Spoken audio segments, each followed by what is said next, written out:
What if I told you the only thing standing between the life you have and the life you dream of is your ability to master yourself? Discipline isn't about punishment.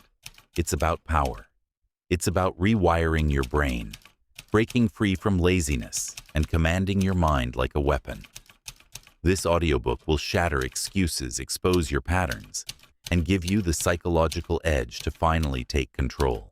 Before we dive in, take a second to hit that like button and let us know in the comments where you're listening from. You might be surprised to find someone listening from the same place as you. Listen closely. The next decision you make will either steal a year from your life or return it to you. Discipline is not punishment. It is sacred self-respect, an agreement between your present self and your future self, witnessed by the quiet laws that govern the mind and the universe. Most people wait for motivation as if it were a passing season. They postpone action until they feel ready, and in that delay, the days evaporate. The hard truth is simpler and kinder. You do not need to feel ready. You need to act. Action organizes feeling. Action reshapes the brain. Action repeated with fidelity becomes identity. What you are about to learn is not mere slogan, but architecture, how to force yourself to do what must be done, especially when you do not want to do it. This is not cruelty. It is devotion to your highest possibility. Neuroscience calls it neuroplasticity, neurons that fire together, wire together. Philosophy calls it the cultivation of character habits that are repeated become virtues. The spiritual traditions call it alignment. Your choices bring your energy into coherence with a larger order. Across languages and centuries, the message is, the same progress is forged in difficulty. Comfort is a narcotic. Discipline is medicine. You already know the battlefield. The alarm rings, and the bed drags like gravity. The task waits, and the mind bargains. A voice whispers, later. That voice is not your enemy. It is your untrained circuitry protecting today's ease at tomorrow's expense. You do not negotiate with it. You direct it. Every choice trains the nervous system. Each time you choose comfort over action, you strengthen laziness. Each time you choose action over excuse, you strengthen discipline. The brain remembers. The soul remembers. Your life becomes the sum of these remembered choices. We will begin by facing laziness directly and refusing to bargain with it.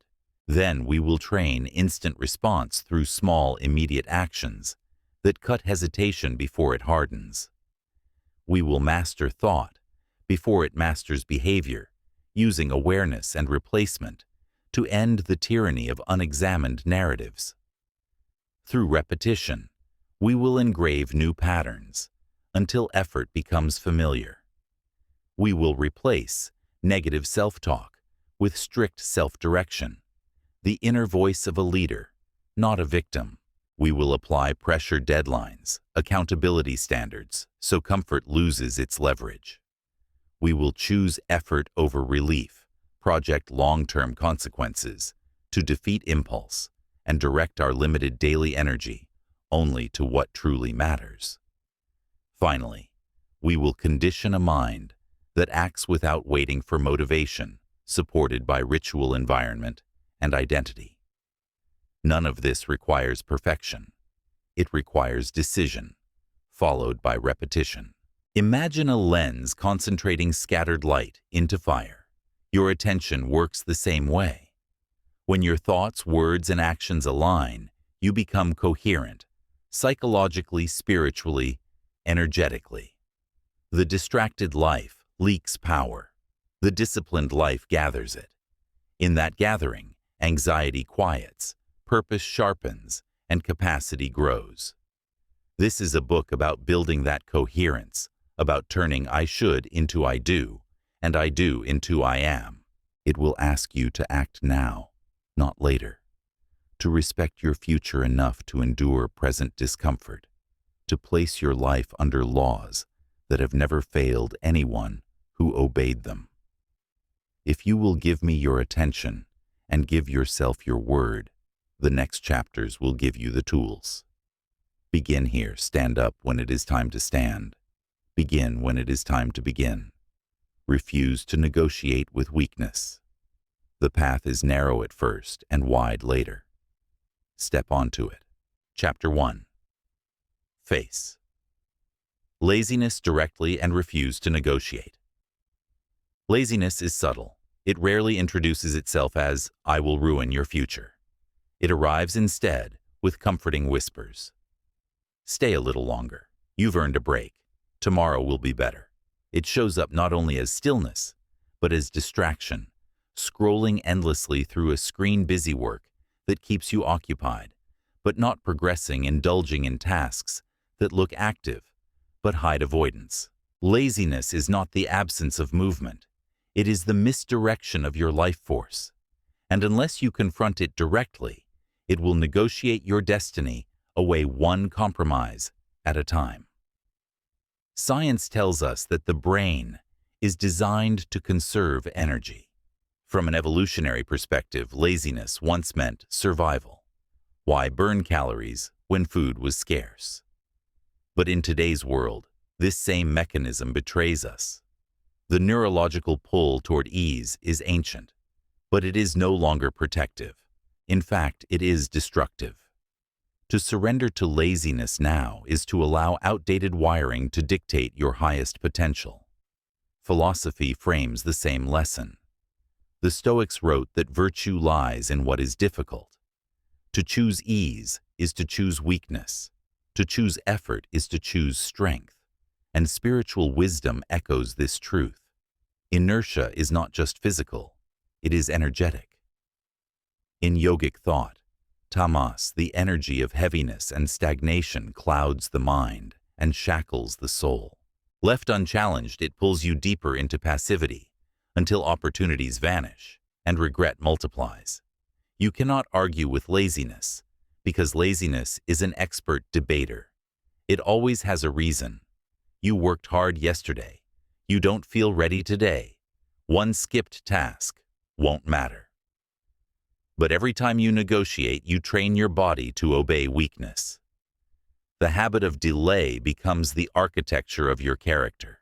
And the price is not simply a missed workout, a postponed project, or a day lost to distraction. The real price is self-trust. Each time you choose comfort, you teach yourself that your own word is optional. So the only way forward is refusal. When laziness calls you, do not answer.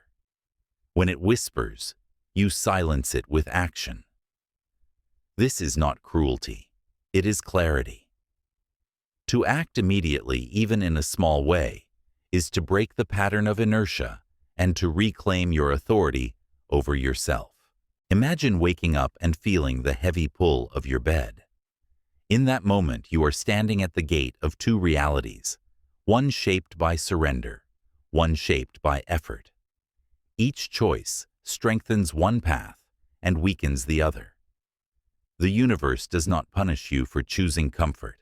It simply delivers the results of your decision. Energy flows where attention and action go. If you do not redirect it, it stagnates. The first act of discipline, then, is recognition. Notice the disguises of laziness. It is not only lying on the couch, it is also obsessive planning that never becomes execution, perfectionism that avoids starting, consumption that replaces creation. Once you recognize these masks, you strip laziness of its power to fool you. The second act is defiance. Refuse to negotiate. Do the opposite of what laziness suggests. If it tells you 5 more minutes, you rise now. If it tells you skip today, you act today. Each refusal forges strength. Each defiance builds self-respect. Over time, the balance shifts. Laziness becomes weaker.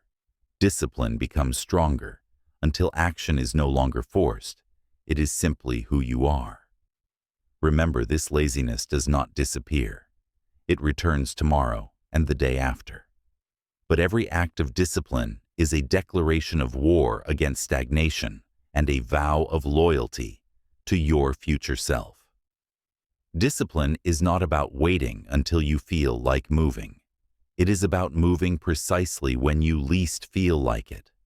That is where the transformation begins. Chapter 2. Train instant response through small actions. Discipline is not forged in grand gestures. It is born in seconds, the seconds between a thought and your response. Most people lose their power in this gap. They hesitate, and in that hesitation, the mind constructs arguments. You're too tired. You can do it later. One skipped moment won't matter. These are not harmless thoughts.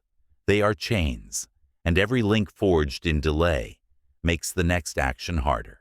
The secret lies in immediate response. The moment you think of the action move, do it before the excuses form, before hesitation crystallizes. This principle may seem small, but it is the seed of transformation. Neuroscience confirms it. The brain's prefrontal cortex generates rationalizations within seconds of a difficult thought. If you move before those rationalizations appear, you bypass the trap. You teach your nervous system a new reflex: decision equals action. Imagine you think of drinking water. You stand and drink. You think of writing a sentence. You pick up the pen. You think of calling someone you've been avoiding. You dial. Small actions create momentum, and momentum carries you further than motivation ever could. The law of physics mirrors this. An object in motion stays in motion. Your energy follows the same rule. Spiritually, this is alignment. Every small action is a signal to the universe that you honor your intention. Energy responds to decisiveness. In the quantum field of possibilities, hesitation scatters potential, but action collapses probability into reality. Each time you act instantly, you collapse possibility into existence. The unseen responds to the seen. Philosophy offers the same wisdom. The Stoics said, "Delay not." The opportunity slips away. They knew that small actions executed promptly carve character more than grand resolutions never attempted. To act at once is to live in harmony with Logos, the rational order of the universe. Practically, this training begins with tiny steps. When your alarm rings, rise immediately. No debates, no bargaining. When you remember a task, start it without pause. If it takes 30 seconds, complete it now. Each time you obey action over thought, you reinforce a deeper message. I am a person who acts. I can trust myself. Self-trust is the true reward of instant response, because the opposite is corrosive. Every time you delay, you feel disappointment in yourself. That disappointment grows into doubt, and doubt becomes identity. I can't stick to things. But with each instant response, you reverse the cycle. Pride replaces regret. Trust replaces doubt. Identity reshapes itself around action. At first, small instant actions may feel trivial, but they are not. They are training ground for resilience. Rising at the alarm trains the same muscle you'll need to finish a marathon. Writing one line today trains the same discipline required to complete a book tomorrow. The scale differs, but the root is identical: act immediately. A useful tool is the 3-second rule. The moment a thought of action arises, count down 3, 2, 1. Move. This countdown interrupts hesitation and launches motion. Over time, you will no longer need the count. Your body will act as reflex, just as athletes react without thinking. This is the essence of discipline, not constant struggle, but trained instinct. Understand this: waiting weakens self-respect, but immediate action strengthens it. Momentum builds, confidence grows, and consistency becomes natural. The disciplined life does not emerge in dramatic leaps. It is built in these seconds of choice. Seconds where you decide to live aligned with your intention rather than enslaved to your hesitation. So begin here. Shorten the gap between decision and action until there is no gap at all.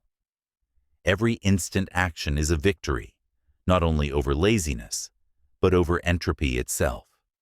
In those seconds, you reshape your brain. You command your energy. You declare your identity. You become disciplined, not someday, but now through small immediate acts that train your mind to respond without delay. Chapter 3. Master your thoughts before they master your actions. Every battle of discipline begins in the mind, long before it shows itself in action. You may think your problem is procrastination, inconsistency, or distraction, but beneath each of these lies the same root, ungoverned thought. A thought is never just a thought. It is the blueprint of your next choice, the seed from which your future grows. If you do not master your thinking will master you. Most people underestimate the power of their inner dialogue. They allow thoughts to drift unchecked, assuming they are harmless. But neuroscience teaches us that every thought strengthens neural pathways. Each repetition makes it easier for that thought to return, until eventually it becomes automatic. Tell yourself, "I'm not ready," often enough, and soon hesitation becomes your default response. Whisper, "I can't," daily, and your nervous system accepts it as truth. Spiritual traditions echo the same warning. The Buddha taught, "What you think you become." Vedic philosophy explains that thoughts are vibrations that ripple through consciousness, shaping both inner state and outer reality. Modern physics, too, suggests that observation, the act of focusing the mind, changes the outcome of experiments. Your thoughts are not private musings. They are signals you broadcast to your body, your brain, and the universe itself. So, what must be done? First, cultivate awareness. Most people live on mental autopilot, mistaking their thoughts for reality. But thoughts are not facts. They are interpretations, echoes of habit, or residue of past conditioning. Discipline requires the courage to pause and ask, "What am I thinking right now? Is this thought strengthening me or weakening me? Is it moving me forward or holding me back?" Awareness turns the invisible into the visible, and once visible, it can be challenged. Second, practice replacement. The mind abhors a vacuum. You cannot simply erase a destructive thought. You must plant a constructive one in its place. If your mind says, "This is too hard," replace it with, "One step at a time will carry me forward."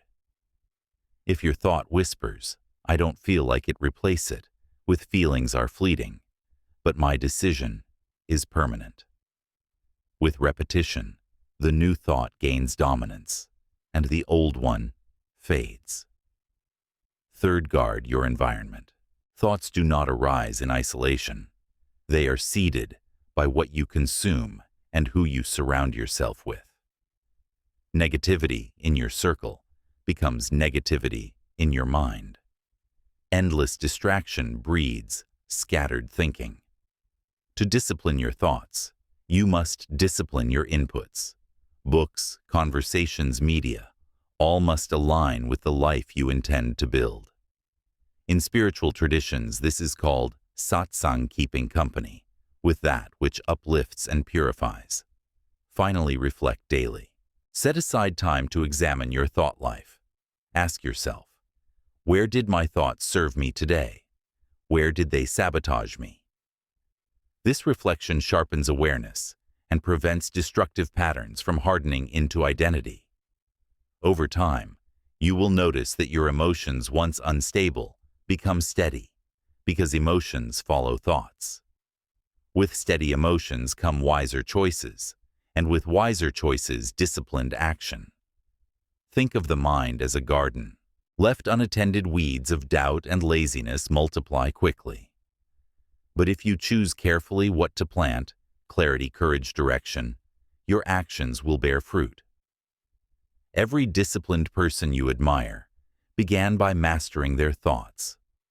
They understood that action is only the visible part of discipline. Thought is the root. So from this moment forward, treat each thought as a visitor, knocking at the door of your mind. Some you welcome in, others you refuse entry.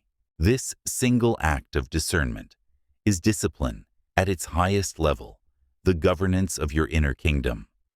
And when you master thought, you master action, identity, and destiny itself. Chapter 4. Force repetition until the brain accepts new behavior. Discipline is not an event. It is a pattern etched into your mind through repetition.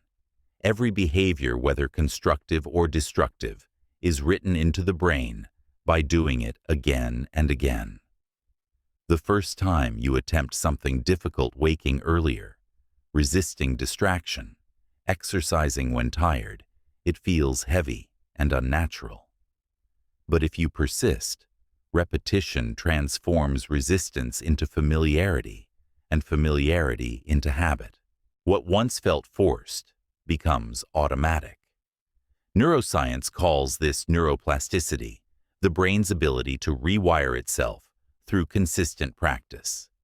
Each repeated action strengthens synaptic pathways, carving grooves in the neural landscape until the behavior flows without conscious effort.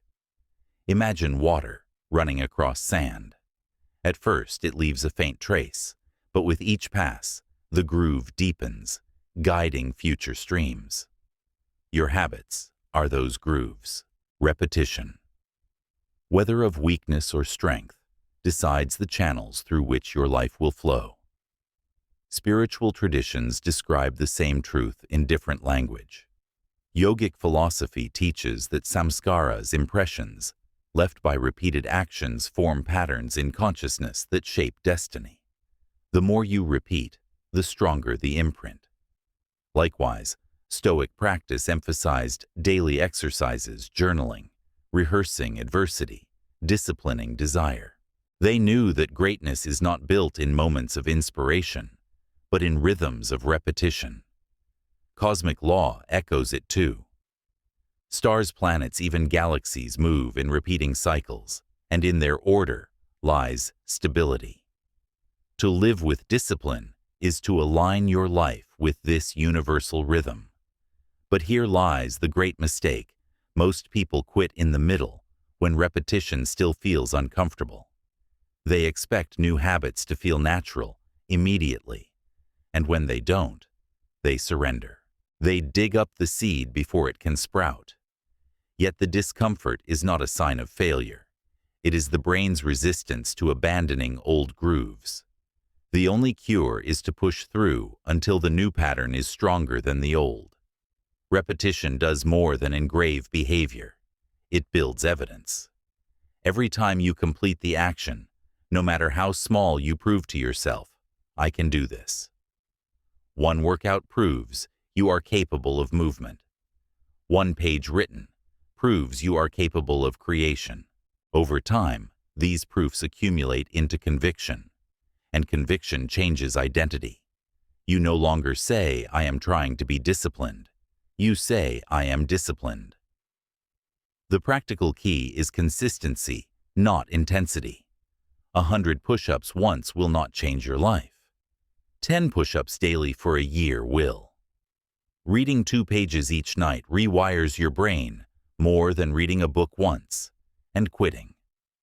Life responds to rhythm, not random bursts. If you wish to ingrain discipline, repeat your chosen action daily, even in the smallest measure. You must also learn to embrace monotony. Repetition is often boring, but boredom is the gate to mastery. The mind craves novelty, but novelty does not build character. Repetition does. To endure the plain days when progress feels invisible is to cross the threshold where change becomes permanent. Over time, repetition shifts from something you do to something you are. At first you carry the habit. Then the habit carries you. The effort once required becomes identity. You wake and discipline moves through you as naturally as breathing. This is the point of transformation, when you no longer rely on willpower daily, because the pattern has become who you are. Remember, the brain does not care whether the repeated act strengthens you or weakens you. Procrastination practiced daily becomes natural. Excuses repeated often become reflex, but so too does strength. So choose carefully what you repeat, for what you repeat becomes you. Begin with one action. Commit to it every day, no matter how small, no matter how uninspired you feel. Force it until the brain accepts it. Continue until the habit is no longer an effort, but an identity. That is how discipline is built, not in a single day of effort, but in the repeated act performed until resistance breaks and your life bends towards strength. Chapter 5. Replace negative self-talk with strict self-direction. The voice inside your head is the most powerful coach or the most cunning saboteur you will ever know. Every day it whispers commands, judgments, excuses. Sometimes it encourages more, often it doubts. You may not even notice how often it speaks in weakness. I'm too tired. I'll never succeed. I'll do it tomorrow. These words do not vanish when ignored. They shape your choices, your actions, and ultimately, your identity. Neuroscience reveals that the brain listens carefully to your inner language. Repeated words fire neural circuits, and those circuits become expectations that guide behavior. Tell yourself you are lazy, and the brain primes you for inactivity. Tell yourself you are capable, and the brain searches for proof of capability. Words are not abstract. They are neurological instructions. Spiritual traditions echo this truth. In the Vedas, sacred mantras are described as vibrational codes that restructure consciousness. The Bible says, "Death and life are in the power of the tongue." Buddhism teaches right speech not only toward others, but within the self. Language is energy. Repeated often enough, it rewrites the pattern of your being. This is why you must become ruthless with your self-talk. The inner critic is not a friend. It is a thief. Every time you agree with its weakness, you hand over a piece of your future. The antidote is strict self-direction. Speak to yourself not as a victim, but as a commander. Issue clear orders. Replace vagueness with precision. Instead of saying, "I should work out," say, "Stand up now." Begin the first push-up. Instead of murmuring, "I'll try to study later," declare, "Open the book now." Read the first page. Clarity generates action. Ambiguity breeds delay. At first, strict self-direction may feel harsh, but understand discipline is not cruelty, it is respect. To speak to yourself with authority is to honor your potential. You would not let a child play near fire, nor should you let your mind play with destructive thoughts. Authority is protection. Psychologically, this shift rewires the dialogue between conscious decision and subconscious resistance. The subconscious thrives on habit and comfort. It resists change with excuses disguised as kindness. Rest, you deserve it. Skip today, it won't matter. Try again when you feel better. These lies feel soothing, but they are poison. Strict self-direction slices through them with truth. Rest is earned, not stolen. Skipping today trains weakness. Begin now. A practical method is to write down the most common excuses you repeat to yourself. Next to each one, script its antidote. "I'm too tired" becomes, "I will act for 5 minutes regardless of energy." "I'll never succeed" becomes, "Each repetition strengthens me." Review these often until the new language becomes reflex. Environment shapes self-talk too. Surround yourself with people who complain, and their words will echo in your mind. Surround yourself with people of clarity and strength, and your language will rise to match theirs. Guard the voices you allow around you, for they become the voices within you. Over time, strict self-direction evolves from external effort into internal instinct. The weak voice fades. The commanding voice grows stronger until one day you wake up and hear only clarity. Stand. Begin. Continue. At that point, you no longer argue with yourself, you lead yourself. And when self-leadership becomes natural discipline, ceases to be a struggle. It becomes identity. Remember this, every word you say to yourself is a seed. Some grow weeds, some grow strength. From this moment forward, plant only the words that direct you toward the life you want. Refuse weakness. Command action. Replace excuse with order. The disciplined life is built not just in what you do, but in what you say to yourself before you do it. Chapter 6. Use pressure to overcome the seduction of comfort. Comfort is the most charming liar you will ever meet. It tells you that you deserve rest, before effort reward, before work relief, before growth. It wraps you in warmth and whispers, just this once. Tomorrow will be different. Yet comfort rarely speaks the full truth. Each time you surrender, your standards sink, your edge dulls, and your future slips further away. What begins as harmless indulgence hardens into a pattern of mediocrity.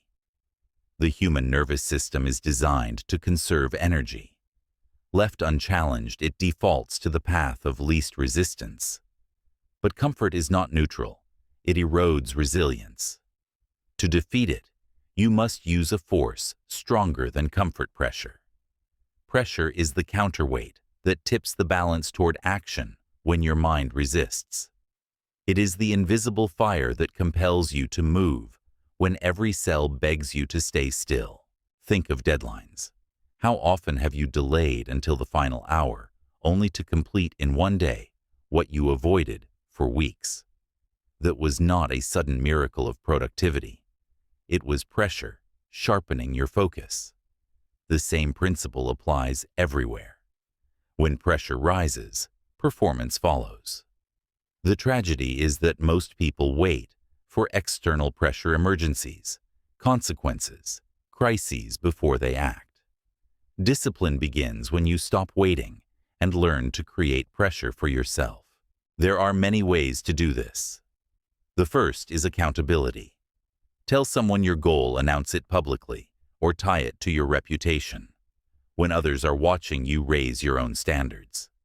The second is deadlines. A task without a time frame is a wish.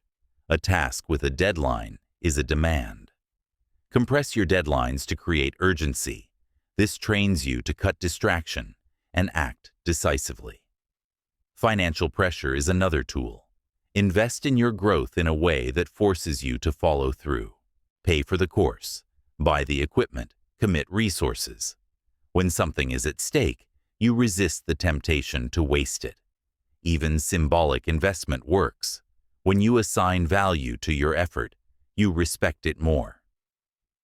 Spiritual traditions describe pressure as sacred fire. In alchemy, base metals transform only under intense heat. In yoga tapas, the fire of discipline burns impurities and awakens higher energy. In the cosmos, stars are born only under immense gravitational pressure. The lesson is universal. Without pressure, raw material never becomes something greater. Comfort, by contrast, is soft and unrelenting. It asks nothing of you and slowly takes everything from you. To escape its grasp, you must raise your standards. Set the bar higher than ease allows. Tell yourself, I will not settle. I will not lower my expectations to match my mood. Standards create pressure, and pressure creates growth. Visualization can amplify this force. Picture clearly the cost of surrendering to comfort, the wasted time, the opportunities lost, the regret you will carry. Let the emotional weight of that vision press upon you until action feels lighter than inaction. The pain of regret is heavier than the discomfort of discipline. Remind yourself of this whenever comfort tempts you. Responsibility is another form of pressure. When others depend on you, family, team, community, you cannot afford to indulge weakness. Responsibility forces action where comfort would delay. Seek responsibilities that stretch you. They will become anchors holding you firm against the tide of ease. Do not mistake pressure for stress. Stress drains, but pressure directs. Stress feels chaotic. Pressure feels structured. Pressure says, the time is now. Act. When embraced, it becomes the system that keeps you aligned with your higher standards. Understand, comfort will never vanish. It will whisper tomorrow, next week, and every year of your life. But pressure can silence its voice. Each time you place yourself under conditions where action is the only option, you train the mind to rise instead of sink. From this day forward, create deliberate pressure. Shorten your timelines. Declare your commitments aloud. Raise your standards. Tie value to your effort. Picture the cost of inaction. Accept responsibility that demands discipline. Do this, and comfort loses its power. The gentle seduction of ease will no longer rule you, because pressure will have taught you to act decisively in the face of resistance. Comfort whispers. Later. Pressure commands. Now. And it is now, not later, that builds a life of strength, freedom, and achievement. Chapter 7. Build mental toughness by choosing effort over relief. Mental toughness is not built in moments of ease. It is forged in the crucible of resistance when every fiber of your being begs for relief. Relief is tempting. It offers comfort, distraction, the quick escape. But each time you choose relief instead of effort, you weaken your own foundation. Relief fades quickly. Regret endures. Effort, though painful in the moment, builds strength that endures for life. Life offers two paths. At every crossroads, the path of effort and the path of relief. The path of relief is smooth, shaded, inviting. The path of effort is steep, rough, demanding. Most choose relief and wonder why their lives never rise above mediocrity. Few choose effort, and they are the ones who build resilience, character, and lasting freedom. Science confirms this paradox. Dopamine. The brain's reward chemical is released not only in pleasure but in progress. Effort, especially when it leads to achievement, wires the brain for resilience and motivation. Relief, by contrast, floods the nervous system with short-term pleasure, but depletes long-term drive. Each time you escape into relief, scrolling over, eating, procrastinating, you borrow joy from tomorrow to numb discomfort today. Spiritual traditions knew this truth long before neuroscience. In the Bhagavad Gita, Krishna warns Arjuna that the path of pleasure brings suffering, while the path of discipline brings liberation. The Stoics trained daily in discomfort, exposing themselves to cold hunger and hardship to prove that true strength comes not from escaping pain, but from enduring it. In every tradition, the law is clear. Effort refines the soul, relief dulls it. To build toughness, begin with small acts of effort. Finish the last set of your workout instead of quitting early. Complete the final paragraph of your writing, even when tired. Sit with discomfort instead of reaching for distraction. Each of these moments tells your mind, I can endure. And every time you endure the threshold of what you can bear, rises higher. Relief, on the other hand, is insidious. It disguises itself as kindness. Rest now, you deserve it. Skip today, it won't matter. But false relief erodes self-respect. You may feel comfort in the moment, but later you feel guilt, disappointment, even shame. That erosion weakens confidence until eventually you no longer trust yourself to persist. The only cure is reversal. Prove to yourself again and again that you are capable of effort, even when you do not want it. Effort is not punishment, it is training. Each time you embrace discomfort, you are conditioning yourself for life's inevitable hardships. You cannot avoid struggle forever. Pain will find you through loss, through failure, through adversity. If you have trained your mind to endure effort daily, you will stand firm when storms arrive. If you have always sought relief, you will collapse. A practical method is to create unbreakable personal rules. Decide that once you begin, you do not quit until finished. Decide that daily targets are non-negotiable. These rules act as anchors when relief tempts you. They transform effort from a choice into a duty, and duty strengthens identity. Understand this: the hardest part of effort is the beginning. Resistance screams loudest in the first minutes. But if you endure that opening discomfort, your body and mind adjust. The weight feels lighter, the focus steadier, the energy more accessible. Relief loses its appeal once effort gains momentum. The key is to survive the start. Over time, choosing effort creates pride. You look back not with regret for what you avoided, but with honor for what you endured. That pride fuels confidence, and confidence fuels greater effort, creating a virtuous cycle of growth. Relief cannot offer this. It offers only emptiness, a momentary silence followed by lingering doubt. So ask yourself in each moment, which choice will make me stronger? Which path will I be proud of later? The answer will almost always be effort. Relief may soothe you now, but it steals from your future. Effort may sting now, but it invests in your destiny. Mental toughness is not given. It is built choice by choice, day by day. Each time you choose effort over relief, you forge resilience. Each time you resist relief, you honor your future self. And in that practice, you become unshakable, a person who can endure not only the hardships of training, but the storms of life itself. Chapter 8. Fight impulses with the reminder of long-term consequences. Impulses strike like lightning. They demand attention. Now skip the workout. Eat the sugar scroll a little longer. Put it off until tomorrow. In the moment, these urges feel harmless, even justified. But discipline is not lost in one great collapse.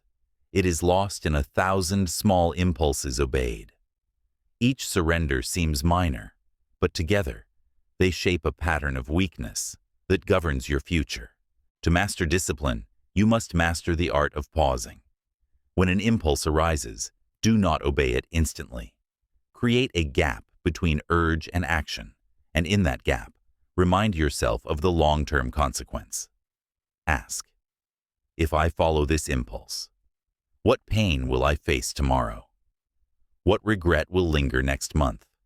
What opportunity will I lose next year? Suddenly the impulse is revealed for what it is, a thief of time, energy, and trust. Neuroscience explains why impulses feel so powerful. The limbic system. The brain's emotional center releases signals demanding immediate gratification. It screams louder than the rational prefrontal cortex, which governs long-term planning. But if you can hold the line for even a few seconds, the rational mind regains control. Each resisted impulse strengthens neural pathways of self-control, while each surrendered impulse strengthens the circuits of indulgence. Spiritual traditions echo this battle. Buddhism calls it Mara, the demon of temptation that distracts seekers from enlightenment.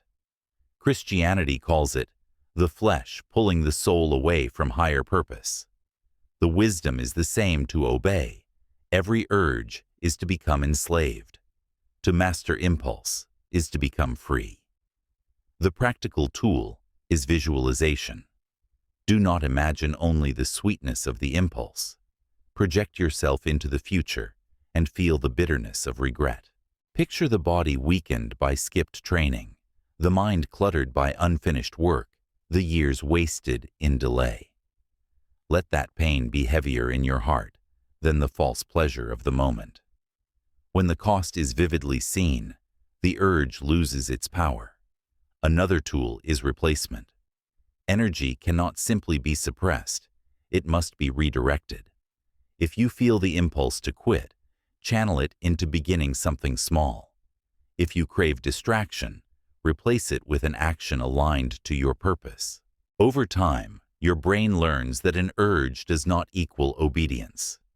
You transform impulses into cues for discipline rather than excuses for surrender.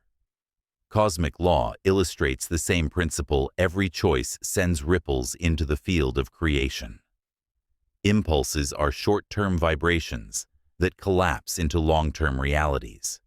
You cannot see the damage in the moment, but the universe remembers. Every surrendered impulse weakens your timeline. Every resisted impulse strengthens it. Understand, impulses will never vanish. They will visit daily, perhaps hourly, but you can become their master. Each time you pause, project forward, and choose strength, you build a reservoir of confidence.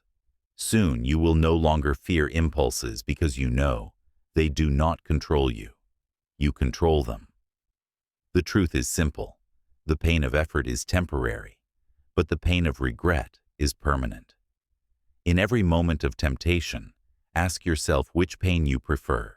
Choose the short pain of discipline, and you will be spared the long pain of regret. Choose regret, and it will shadow you for years. From now on, make a vow. No impulse will command your destiny. You will pause, project, and choose the path that strengthens your future self. Each time you do, you turn weakness into power, reaction into intention, impulse into mastery. Chapter 9. Direct your energy only toward tasks that truly matter. Every morning, you wake with a finite reservoir of energy. It is the most valuable currency you possess, more precious than money, more limited than time. Yet most people squander it on distractions, trivialities, and noise. They answer endless messages, scroll through content without thought, argue over matters that change nothing. At the end of the day, they feel exhausted but empty, busy but unfulfilled. Activity is not progress. Effort without direction is wasted. True discipline is not only about acting, it is about acting on what matters most. You must learn to guard your energy as a sacred resource and direct it with precision. Without this clarity, you may work hard for years and still find yourself stagnant. With it, you can accomplish more in months than others do in decades. The first step is clarity of priority. Ask yourself, what few actions in my life create the greatest results? It might be training your body, deepening your craft, building meaningful relationships, or creating financial stability. Define no more than 5 core priorities and measure every action against them. If it serves these, it deserves your energy. If not, it must be minimized or eliminated. Neuroscience shows that attention is like a spotlight. Where it shines, neurons strengthen and skills grow. But the spotlight is narrow. Spread it too thin and nothing develops. Focus it deliberately and breakthroughs emerge. Spiritually, this is mirrored in the law of prana. Life force follows attention. Scatter your attention, and your energy disperses. Concentrate it, and it ignites like sunlight through a magnifying glass, capable of burning through obstacles. Philosophy reinforces the same truth. The Stoics taught the dichotomy of control: focus only on what is within your power, release the rest. To pour energy into things you cannot change is to live in futility. To direct energy toward what is within your grasp is to build real power. Practically, this means protecting your best hours. Each of us has windows of peak energy: morning, for some evening for others. Guard those hours fiercely for the tasks that shape your destiny. Do not waste them on errands, emails, or obligations that drain, but do not advance. When your energy is strongest, give it to what matters most. It also means saying no. Every yes to something trivial is a no to something vital. Many people lack discipline, not because they cannot act, but because they cannot refuse. Learn to decline invitations, requests, and distractions that do not serve your path. This is not selfishness. It is stewardship of your life force. Beware of false productivity, the illusion of progress, reorganizing endlessly, consuming information without application, over-planning instead of executing. These are traps. They feel like work, but yield no real growth. Discipline demands the courage to ask, is this moving me forward? If not, redirect instantly. Energy directed with discipline also applies to emotions. Pouring your vitality into arguments, resentment, or comparison wastes it on what cannot elevate you. Instead, invest energy into gratitude, learning, compassion, and creation. These amplify your strength rather than diminish it. Cosmically, this principle reflects the order of the universe. Galaxies hold together, not by scattering, but by gravity, pulling everything toward the center. In the same way, your life gains coherence when your energy orbits around your true priorities. Scattered lives dissolve. Focused lives create legacies. Discipline, then, is the art of alignment. Each day, choose deliberately 3 tasks that matter most. Complete them before anything else. If the day ends with those done, it is a victory no matter what else remains. Over time, these victories accumulate into transformation. Remember, you cannot do everything, but you can do what matters. And when you give your limited energy to the essential, your life compounds with power and meaning. From this moment forward, let your energy serve your destiny, not your distractions. Chapter 10. Condition your mind to act without waiting for motivation. Motivation is a fleeting guest. It arrives unannounced, lingers briefly, and disappears without warning. To build your life around motivation is to anchor your future to a shifting tide. Some days you will feel inspired, but most days you will not. If action depends on that inspiration, your progress will be inconsistent at best and non-existent at worst. Discipline requires a higher foundation, one that does not rely on moods but on conditioning. Conditioning means training your mind to act regardless of feeling. It is the deliberate practice of transforming decision into action without pause. Soldiers do not wait for motivation to train. Pilots do not wait for inspiration to check their aircraft. Surgeons do not wait for enthusiasm before entering the operating room. They act because the action is non-negotiable. In the same way, you must treat your daily commitments as sacred orders, not suggestions. Neuroscience explains why this works. Each time you follow through on a decision without hesitation, you strengthen neural pathways that link choice with movement. Over time, this association becomes automatic, bypassing the need for motivation. The brain learns when I decide, I act. That conditioning rewires hesitation into instinct. Spiritual traditions describe the same principle in loftier terms. In the Bhagavad Gita, Krishna advises Arjuna to act according to Dharma's sacred duty, without attachment to feelings or results. In Stoicism, Marcus Aurelius reminds himself, "At dawn, when you wake unwillingly, have this thought, I am rising to do the work of a human being." The wisdom is timeless act, because it is right, not because it is comfortable. Practically, this conditioning begins with non-negotiables. Choose one or two simple actions you will complete every day, without exception exercise, for a set time. Write a page, meditate, or study. These become anchors of identity. At first, resistance will scream. But each time you act, despite resistance, you prove to yourself that feelings do not dictate your choices. With repetition, resistance grows weaker and action becomes reflex. Another technique is to shorten the gap between decision and execution. The longer you wait, the louder excuses grow.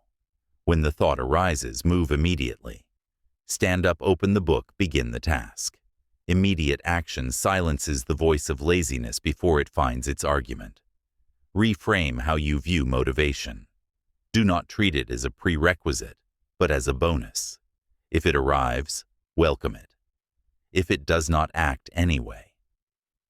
Let discipline be your constant motivation, your occasional ally. Over time, you will notice something profound.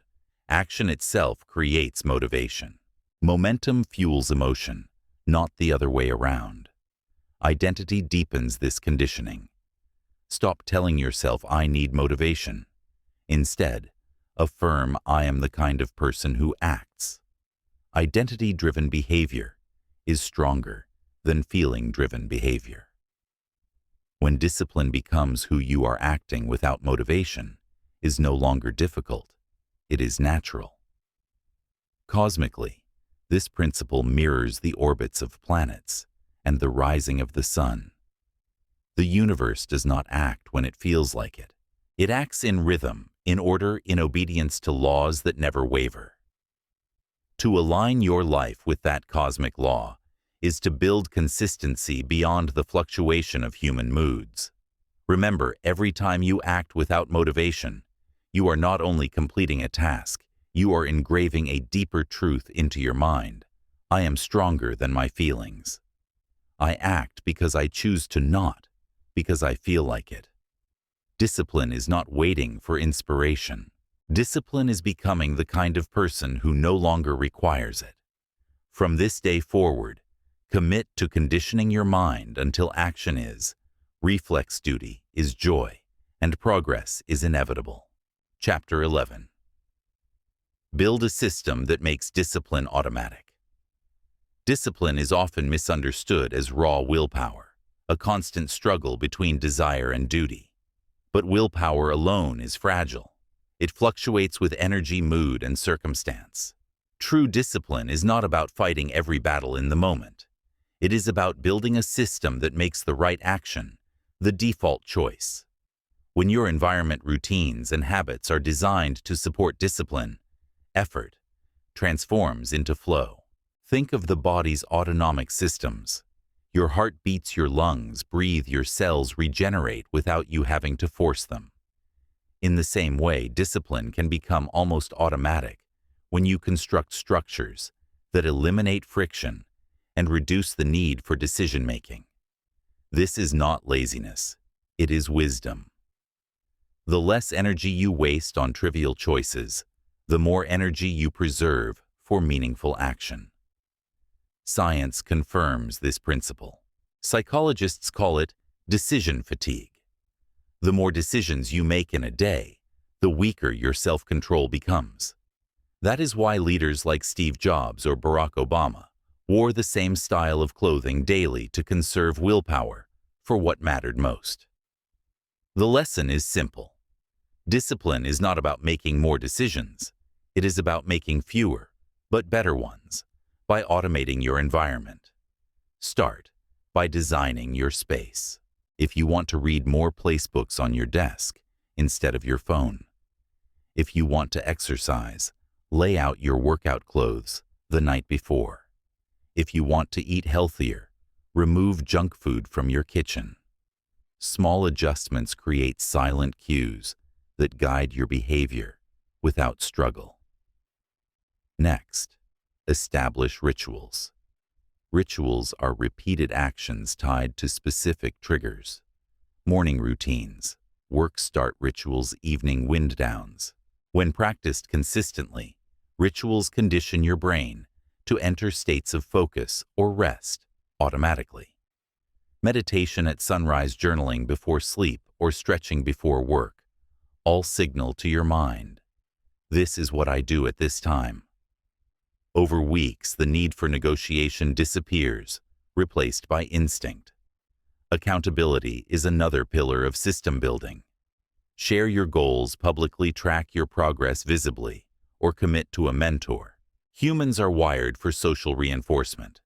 When others are aware of your commitments, you feel pressure to remain consistent. That pressure does not weaken you, it strengthens you, reminding you of your higher standard. Spiritual traditions also emphasize systems. Monks follow daily liturgies. Yogis practice sadhana. At dawn, Stoics journal at night. These are not random acts of discipline. They are systems designed to keep the practitioner aligned with their path, regardless of mood.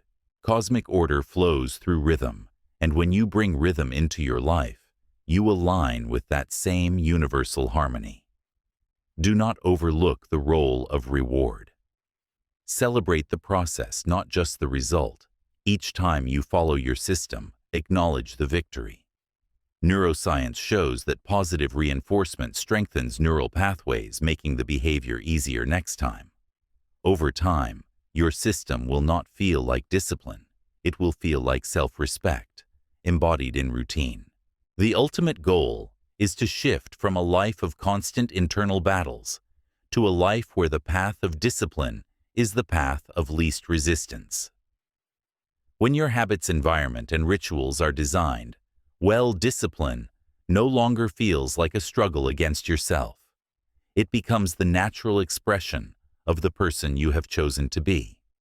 Remember, structure is freedom. By building a system that makes discipline automatic, you liberate yourself from the chaos of impulses and the drain of constant choice. You no longer wonder what to do. You simply live it. Chapter 12. Harness the power of environment and community. No individual exists in isolation. Every choice you make is shaped by the invisible web of influences around you, your environment, your relationships, your culture, and even the unspoken energy that lingers in a space.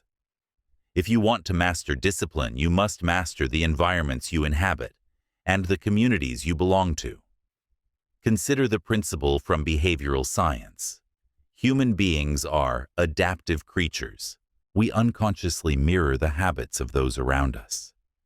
If you live among disciplined people, discipline feels natural.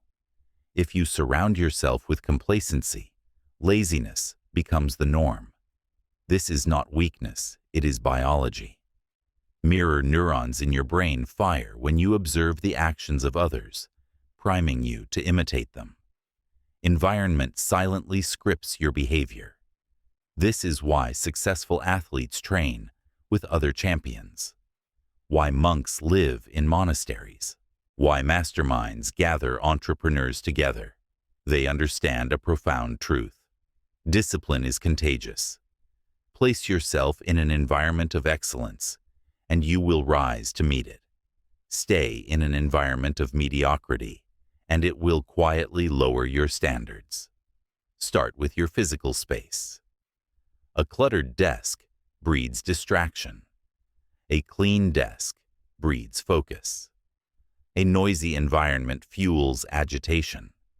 A quiet environment nourishes reflection. The energy of a space matters. Spiritual traditions affirm this temple's shrines and sacred sites are designed to shift consciousness simply by entering them. You can recreate this principle by designing spaces in your own life that signal discipline and clarity. Next, curate your social circle. Relationships are either anchors or sails. Some hold you down with gossip, excuses, and complacency. Others lift you with encouragement, accountability, and shared ambition. Audit the people around you.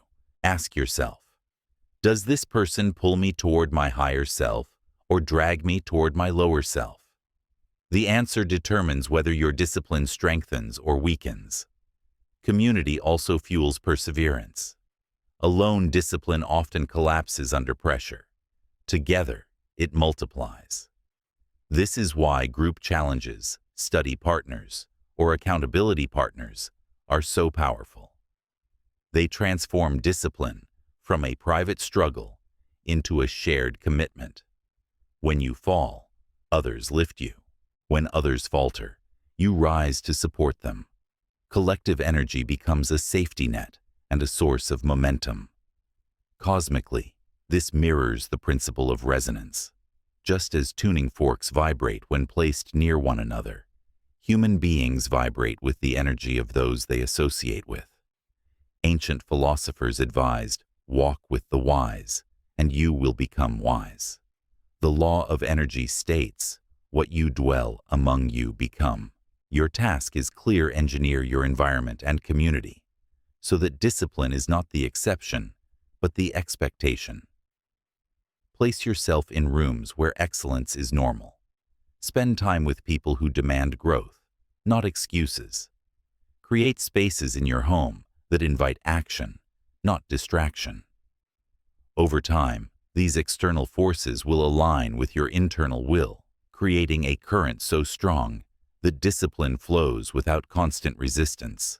Remember, discipline is not just built inside you, it is reflected in the world around you. When your environment and community are aligned with your vision, you no longer fight uphill. You are carried by a tide of energy greater than yourself. Chapter 13. Turn failure into fuel for greater discipline. Failure is inevitable.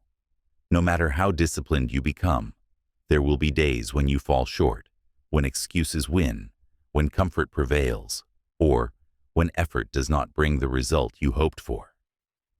The difference between those who remain stuck and those who rise is not the absence of failure, it is the ability to transform failure into fuel. Most people misinterpret failure as a verdict. They believe it proves weakness, incapacity, or unworthiness. But in truth, failure is feedback. It is the universe, your mind, and your body offering you information. This approach does not work. Refine it. Strengthen it. Try again. When understood correctly, failure becomes a teacher far more powerful than success. Scientific research supports this perspective. Neuroscientists studying neuroplasticity have found that mistakes spark stronger learning responses than easy victories. When you fail, your brain lights up with activity, rewiring itself for adaptation. The discomfort you feel is not punishment, it is growth in progress. Spiritually, failure is also part of the path. Every sacred tradition speaks of trial and error as essential to mastery. The Zen monk learns through repeated mistakes in meditation. The Stoic accepts setbacks as opportunities to test virtue. In alchemy, transformation requires fire. Only by enduring heat does lead turn to gold. Your failures are that fire refining you into strength. The key is to reframe failure from shame to strategy. Instead of asking, "Why did I fail?" ask, "What is this teaching me?" Instead of collapsing under disappointment, extract lessons. Did you fail because you relied on motivation instead of conditioning? Did you fail because you allowed comfort to dictate your actions? Did you fail because your system was too fragile? Every answer becomes fuel to rebuild discipline stronger than before. Equally important is to resist the temptation of self-condemnation. Negative self-talk after failure is poison.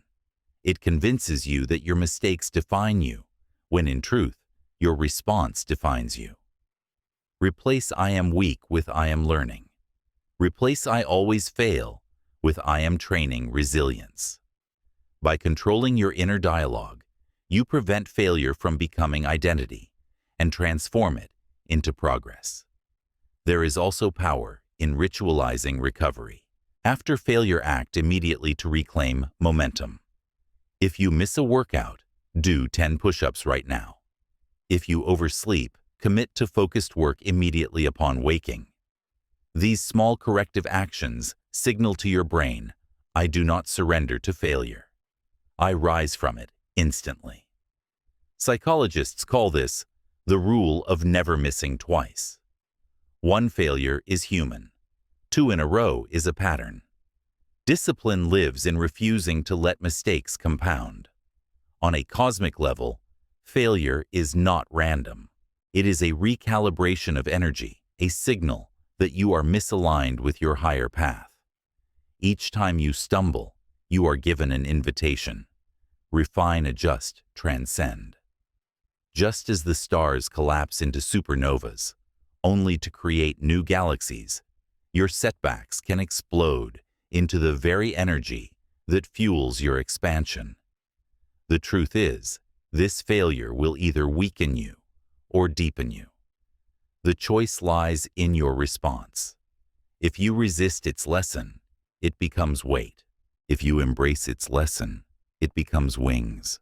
Remember, the disciplined life is not perfect. It is resilient. Every failure you encounter can either drag you down or propel you forward. Choose the second. Let failure become your teacher, your fuel, and your proof that you are willing to rise again and again until success is inevitable. Chapter 14.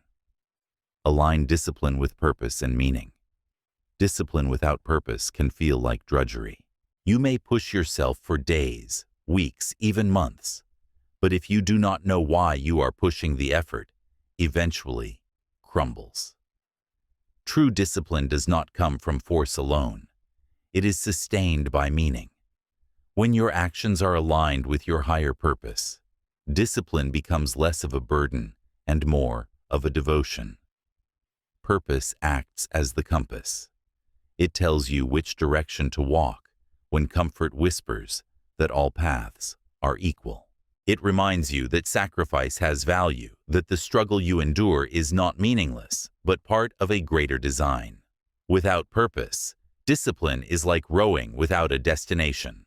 With purpose, every stroke, no matter how tiring, moves you closer to shore. Psychologists studying motivation confirm this truth.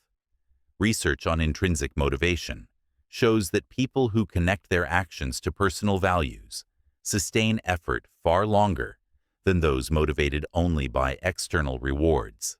A student who studies just for grades burns out. But a student who studies because knowledge aligns with their vision of service or mastery persists with energy. Purpose multiplies endurance. Spiritually, purpose is your dharma, your calling, the thread that ties your individual life to the fabric of the cosmos. The Bhagavad Gita teaches that action aligned with dharma is freedom, while action against it is bondage. Viktor Frankl, a psychiatrist and Holocaust survivor, observed that those who endured suffering with meaning could withstand unimaginable pain. His words echo across time. Those who have a why to live can bear almost any how. To align discipline with purpose, you must first define your why. Ask yourself, what matters more to me than comfort? What vision of myself do I wish to honor? What contribution do I long to leave behind? These questions sharpen the fire of your discipline. Without them, you will drift. With them, you will endure storms. Once your purpose is clear, connect it daily to your discipline. Do not see exercise as just lifting weights. See it as building the vessel that carries your soul's mission. Do not see study as just memorization. See it as preparing your mind to serve with clarity. Do not see work as just labor. See it as the sacred offering of your energy to the world. Even mundane tasks take on new light when viewed through the lens of purpose. The soldier sharpens his blade not because it is glamorous, but because it serves his mission. The monk sweeps the temple floor, not because it is exciting, but because it honors his devotion. Likewise, your daily acts of discipline become holy when they are tied to a meaning larger than yourself. Cosmically aligning with purpose is aligning with flow. The universe expands in patterns of order, not chaos. Stars burn with discipline because their purpose is to give light. Rivers carve valleys with patience because their purpose is to reach the sea. When you align your discipline with your soul's purpose, you too flow with the current of existence instead of against it. Remember, discipline fueled by willpower alone fades. Discipline fueled by purpose endures. When you know your why, the how becomes bearable, the effort becomes meaningful, and every sacrifice becomes an act of love for the life you are destined to live. Chapter 15. Make discipline a lifestyle, not a season. Many begin the journey of discipline with bursts of intensity. They commit to strict routines, embrace early mornings, endure discomfort, but only for a short while. When the excitement fades or results take longer than expected, they return to old patterns. This is because they treat discipline as a season, not as a way of life. True transformation comes when discipline stops being a temporary effort and becomes your natural state of being. Discipline as a lifestyle means you no longer view it as punishment or sacrifice. Instead, it becomes the structure that holds your freedom, the rhythm that gives your life clarity, the soil in which all growth takes root. Like brushing your teeth or breathing, it becomes automatic, not a question of if you will act, but simply how you will act today. Psychology calls this identity-based habit formation. When you identify as someone disciplined, your actions follow that identity. You no longer say, "I am trying to be consistent." You say, "I am a consistent person."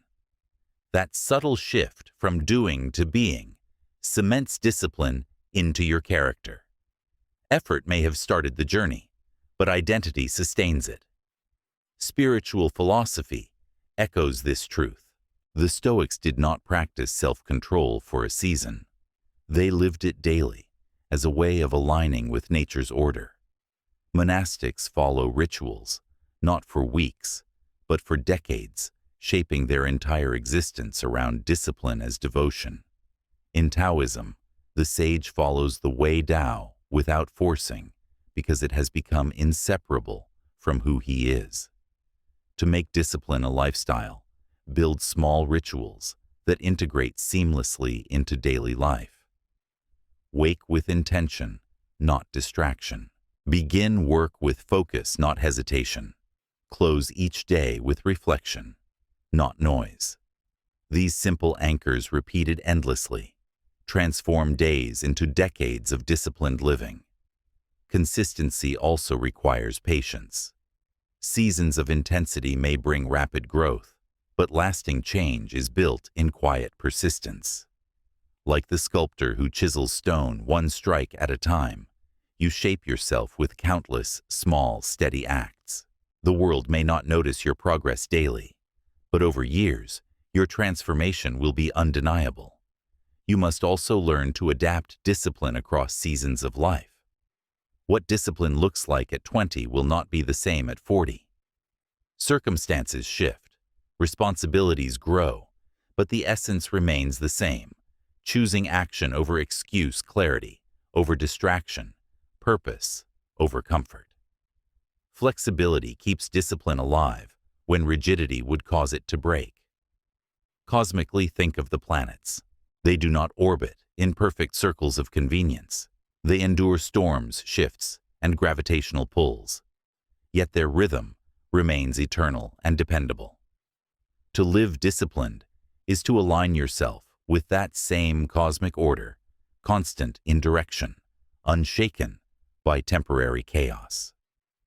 Ultimately, making discipline a lifestyle means you stop asking, "When will this end?" and instead declare, "This is who I am." You no longer rely on bursts of motivation or phases of effort. You embody discipline as a permanent expression of your character. And when you do, life itself changes. You no longer drift in cycles of starting and stopping. You live in momentum. You live in clarity. You live in mastery. Discipline ceases to be a struggle. It becomes your way of being, your natural rhythm, your eternal companion. Conclusion: the eternal companion of a disciplined life. Discipline is more than a tool. It is more than a strategy. It is the foundation upon which every meaningful life is built. From the earliest teachings of philosophy to the latest findings of neuroscience, the message is the same. Freedom, growth, and fulfillment belong not to those who wait for the right mood, but to those who choose disciplined action, regardless of feeling. We have seen that discipline begins in small choices, refusing to negotiate with laziness, acting before hesitation arrives, controlling thoughts before they control you. We have explored how repetition rewires the brain, how self-direction strengthens inner dialogue, how pressure, environment, and community either sharpen or dull your will. We have discovered that failure can be fuel, that purpose sustains effort, and that true mastery comes when discipline is no longer seasonal, but a lifestyle. Science explains this through neuroplasticity, the capacity of the brain to rewire itself through repeated action. Spiritual traditions explain it as alignment with cosmic order, the law that every being fulfills its purpose by acting consistently in harmony with its nature. Whether viewed through the lens of biology or philosophy, the conclusion is clear. Discipline is the bridge between who you are and who you are meant to be. But here lies the deeper truth. Discipline is not a cage. It does not confine you. It liberates you.